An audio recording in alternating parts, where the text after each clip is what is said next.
Hola, hola, un saludo muy especial. Bienvenidos a Sinergia Informativa, un programa que está hecho para personas inteligentes, interesantes y calificadas como usted.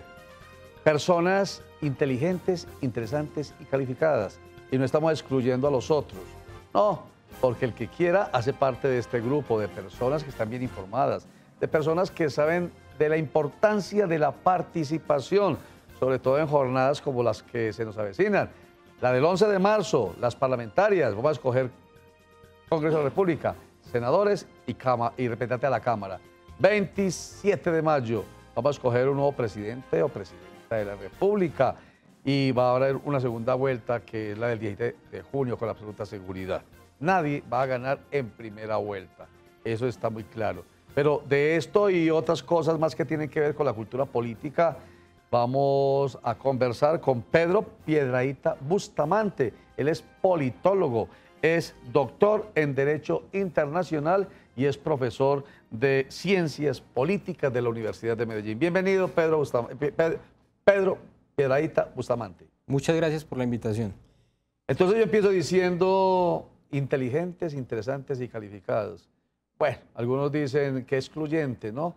Pero es que ese eslogan tiene que ver con que la gente, en la medida en que está bien informada, se puede desenvolver tranquilamente sobre temas que son de interés de todos, especialmente los políticos administrativos, en cualquier parte, pero sobre todo participar efectivamente en elecciones. Así es. Bueno, lo primero que quiero decir frente a este tema que nos convoca de la participación política es que hay una pregunta pues, clave, fundamental, que todos los ciudadanos deben hacerse al momento de participar en política, y es ¿cuál es mi actitud frente a lo público? Cuando el ciudadano responde esta pregunta, se da cuenta que esta actitud, en particular en nuestro país, es una actitud marcada por la apatía política. ¿Qué sucede?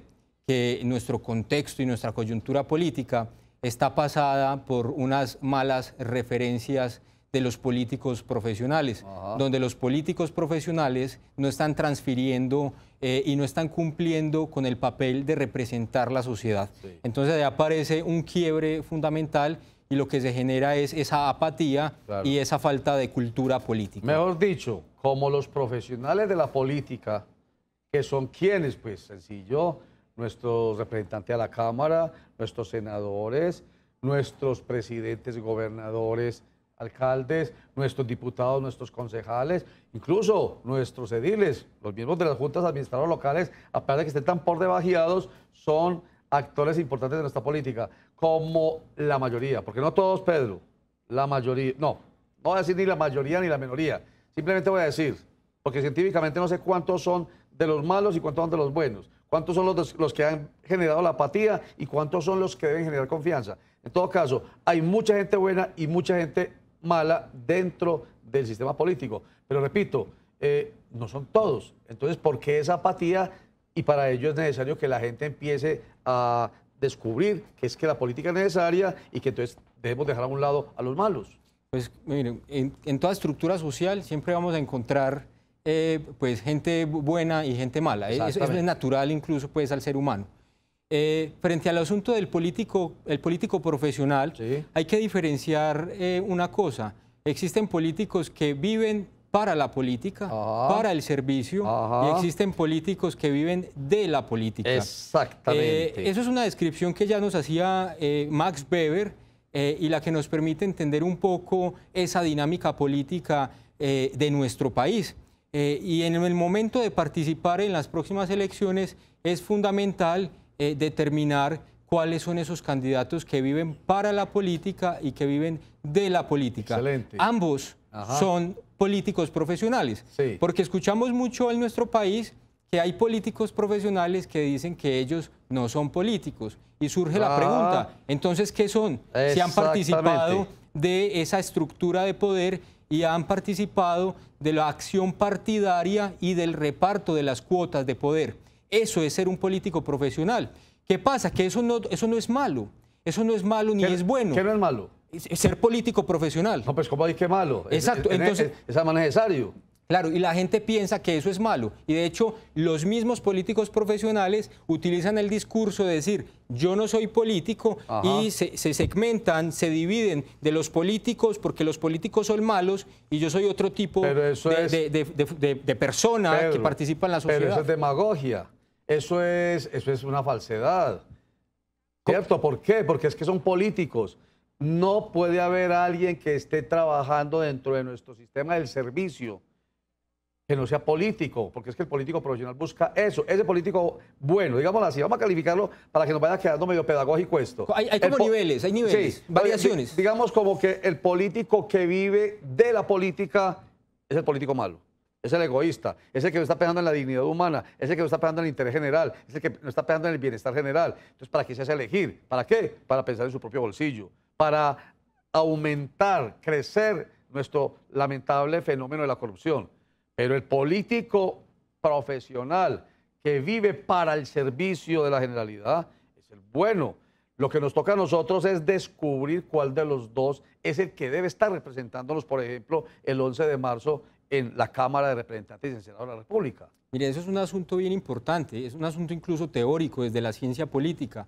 El político ideal es aquel que tiene una estructura económica particular que le permite trabajar para la política y por tanto no sacar provecho de la política. Perfecto. En el ejercicio entonces ciudadano, al momento de elegir a nuestros representantes, y ese es un concepto fundamental porque nos van a representar, sí, debemos entonces determinar con claridad quiénes son los unos y quiénes son los otros. Sin embargo, ¿qué sucede? Que muchas veces, por afinidad, muchas personas votan por esos políticos profesionales que viven de la política.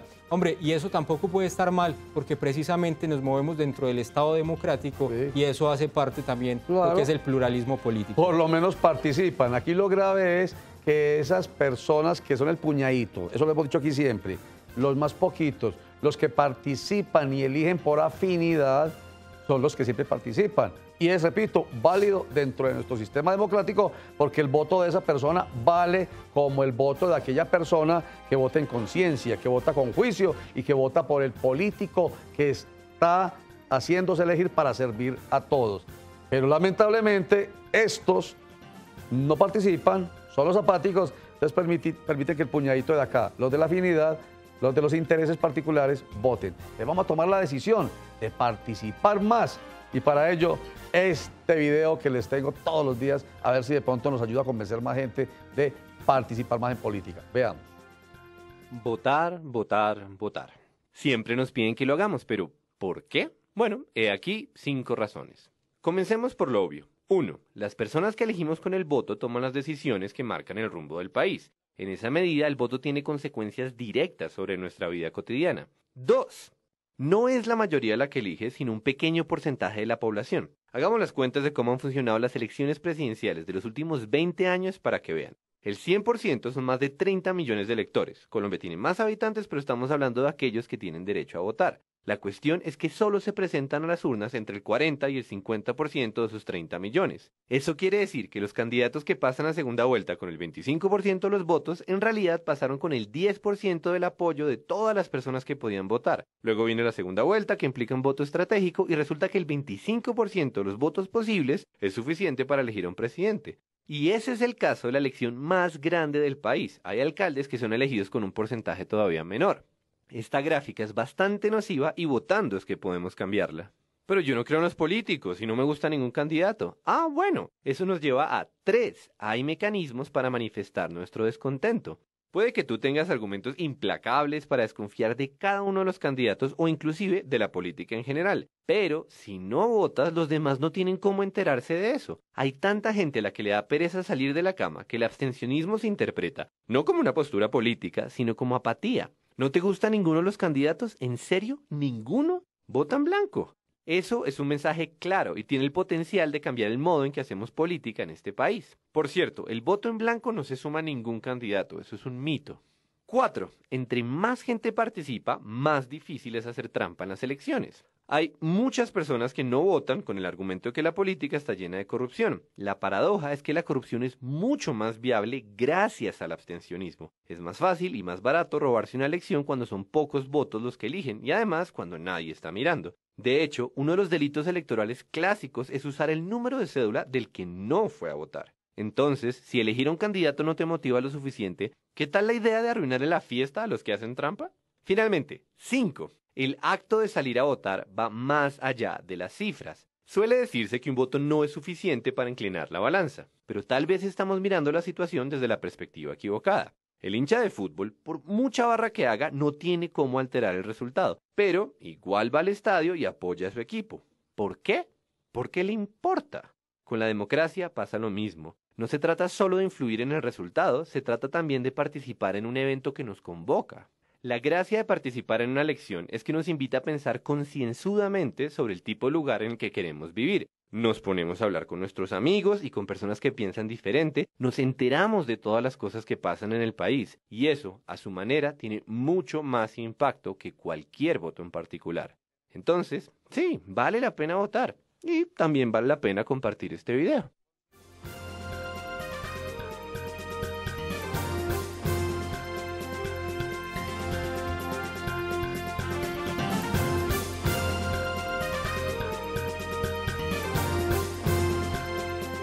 Pero bueno, seguimos con Pedro Piedrahita Bustamante. Él es politólogo, él es doctor en Derecho Internacional y es profesor de Ciencia Política de la Universidad de Medellín. Hemos venido hablando sobre la importancia de la participación versus la apatía y hablamos entonces de los actores, el político, profesional. ¿Qué papel juega, Pedro, el partido político? El partido político es la bisagra entre la sociedad y el Estado, así lo podríamos entender.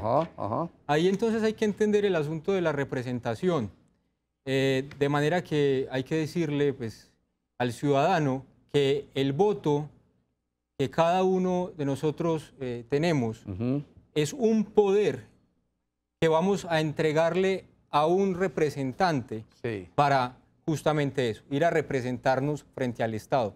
¿Y para qué nos tienen que representar frente al Estado? Precisamente porque los partidos políticos son aquellos que manifiestan las exigencias constantes de la sociedad al Estado. Entonces, cuando tenemos necesidades en materia de educación, de salud, de cultura, necesidades en materia de seguridad, lo que estamos haciendo es entregar nuestro voto, tenemos estas necesidades, represéntenos frente al Estado. Entonces es un poder bien importante y muchas veces no somos conscientes de ello. No somos conscientes de ellos y ¿cuál es el resultado? Pues la abstención electoral. De hecho, ahorita el video que colocábamos, ahí se expresaba el tema del voto en blanco. El voto en blanco también es decir, mire, los candidatos no me representan, por tanto mi decisión es esta, voto en blanco. Y es una manifestación política, pero participa, porque el asunto es participar. Muy bien. Los partidos políticos juegan un papel muy importante en las elecciones que se avecinan, las del 11 de marzo, las parlamentarias y las presidenciales en primera vuelta, 27 de mayo. Pero muchos no creen en partidos políticos hasta el punto que los mismos candidatos decidieron aspirar por firmas, por grupos significativos de ciudadanos. Entonces, eso, pues, de alguna manera le da la razón a usted y a muchos de los que dicen que es que la gente no quiere creer ya en la política y menos en los partidos políticos. Pero es importantísimo saber que existen partidos y movimientos políticos y que son a través de ellos, como usted lo acaba de decir, que nos representa esa persona y ese partido político allá, cuando llegue al Congreso o a la presidencia. Exacto, exacto. En ese tema de la representación, también hay que señalarle al ciudadano un asunto que nos decía Kant desde la filosofía, y es superar la minoría de edad, hacer uso público de la razón. Y esto es fundamental en la política porque debemos pensar la autonomía del pensamiento, pero también dudar. En otras palabras, hay que dudar también del político. Las propuestas del político hay que ir a mirar si son ciertas o si son mentiras. ¿Y eso qué va a permitir? tener un voto consciente Excelente. y sobre todo ir en la vía del voto programático. Ajá. ¿Eso qué quiere decir? Votar por un programa político, por un programa de gobierno Ajá. y no simplemente por los caudillos o los líderes populistas. Excelente, excelente. Me gusta para que nos vamos a comerciales. Uso público de la razón.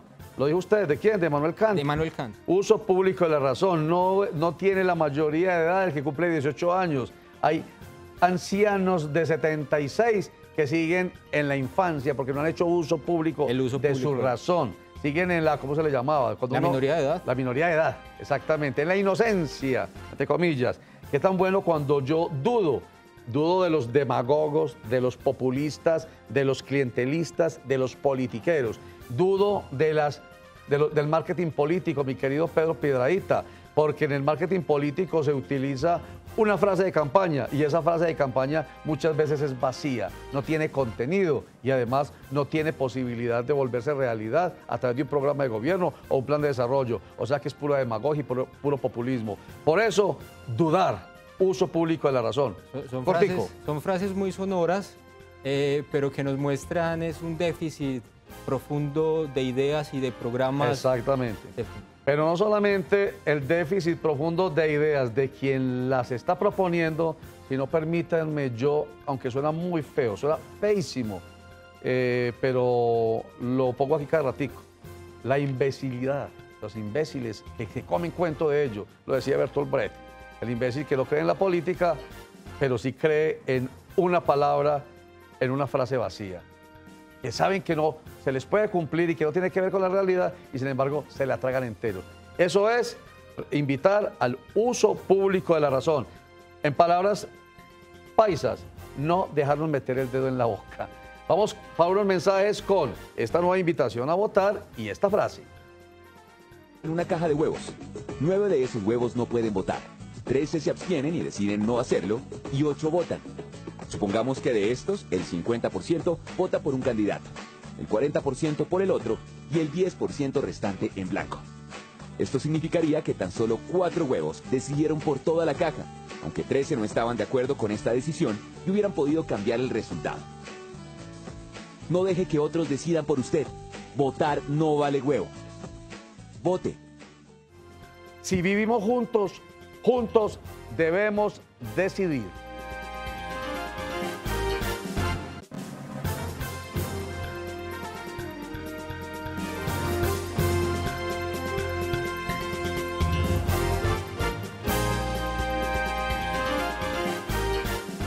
Si vivimos juntos, juntos debemos decidir.